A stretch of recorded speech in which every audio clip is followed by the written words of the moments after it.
சட்டப்பேரவை வளாகத்தில் செய்தியாளர்களை சந்தித்த விசிக தலைவர் திருமாவளவன் சட்டமன்ற அனைத்து கூட்டத்தை அதிமுக புறக்கணிப்பது தொடர்பான கேள்விக்கு பதிலளித்தார்.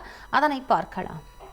அதிமுக இப்படிப்பட்ட நிலைப்பாடுகளை எடுப்பதன் மூலம் தமிழ்நாட்டு மக்களிடமிருந்து மெல்ல மெல்ல அவர்கள் விலகி நிற்கிறார்கள், அந்நியப்பட்டுக் கொண்டிருக்கிறார்கள். அவர்களே அவர்களுக்கான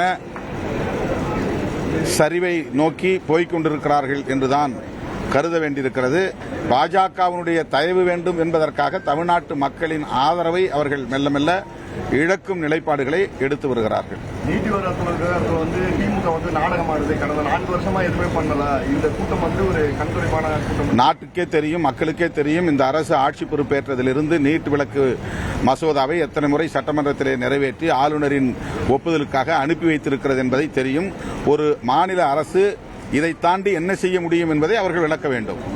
நீட் விலக்கு மசோதாவை சட்டமன்றத்திலே நிறைவேற்றி ஆளுநரின் ஒப்புதலுக்கு அனுப்பியதை தாண்டி வேற என்ன செய்ய வேண்டும் என்பதை அதிமுக விளக்க வேண்டும். ஒரு முறைக்கு இருமுறை அனுப்பி கூட்டணி கட்சிகள் நிர்பந்தத்தின் பேர்ல தான் திமுக கூட்டணியில் இருக்காங்க, அவங்க சுயமா செயல்பட முடியல, காற்றோட கரைஞ்சிருவாங்க. திமுக கூட்டணி கட்சிகள் காற்றோட கரைஞ்சிருவாங்க, அவங்க ஒரு அடிமை மாதிரி இருக்கிறாங்கன்ற மாதிரி எடப்பாடி அது ஒரு விரக்தியின் வெளிப்பாடு. திமுக கூட்டணியில் இருந்து சில கட்சிகள் வெளியே வரும் என்று இலவு காத்த கிளியைப் போல காத்திருந்தார்கள். அவ்வாறு இது நிகழவில்லை.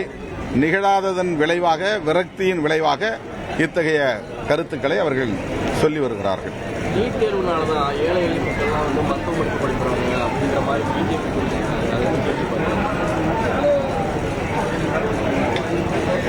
நீட் தேர்வு வந்ததனால் அவர்கள் என்ன காரணத்திற்காக கொண்டு வந்தோம் என்று சொன்னார்களோ அது நிறைவேறவில்லை. குறிப்பாக தனியார் மருத்துவக் கல்லூரிகளில் கூடுதலாக கல்வி கட்டணம் வசூலிக்கப்படுகிறது, நன்கொடை வசூலிக்கப்படுகிறது. இதனால் பெரும் தனவந்தர்களின் குடும்பங்களை சார்ந்த பிள்ளைகள் தான் படிக்க முடியும் என்ற நிலை இருக்கிறது. அதை தடுப்பதற்காகத்தான் இதை கொண்டு வந்தோம் என்று சொன்னார்கள். ஆனால் அதில் ஒரு விழுக்காடு கூட நடைபெறவில்லை, நிறைவேறவில்லை. அதே அளவுக்கான எவ்வளவு ஒரு மருத்துவக் கல்லூரியில் எவ்வளவு கட்டணம் வசூலித்தார்களோ அதே கட்டணத்தை தான் இப்போதும் செலுத்த வேண்டிய நிலை இருக்கிறது.